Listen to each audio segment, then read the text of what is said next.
baka umangat ako nito sa langit. Hi! Buhay Japan! Ohayo!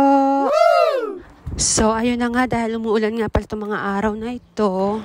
Kaya syempre medyo nahirapan nga pala akong magmaneho. At pagbaba ko nga pala ng sasakyan para akong grade 1, meron pa akong bag sa likuran ko.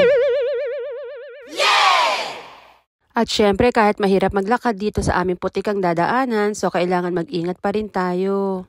Minsan maganda rin nag-vlog ako para nakikita ng mga tao sa kapaligiran ko kung ano yung hirap na dinadanas ko. Hindi ito Pilipinas na kapag may baha, may ulan ay pwede kang mag-day off sa trabaho mo.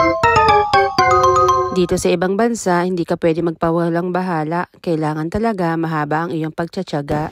At so ayun na nga, buti nila nalagpasan ko yung hirap ng putik na dinaanan ko. Pero hindi ko malagpasan ang lakas ng hangin na ito. Diyos ko, baka umakyat ako nito sa langit.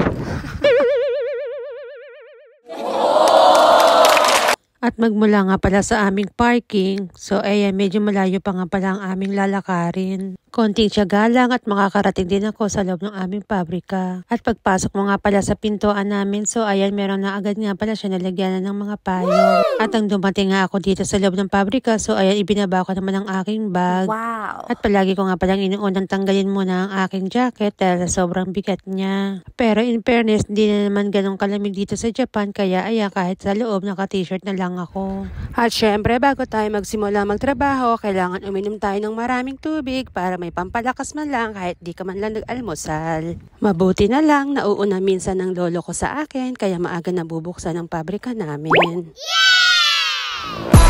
Thank you for watching! Hi! Buhay Japan!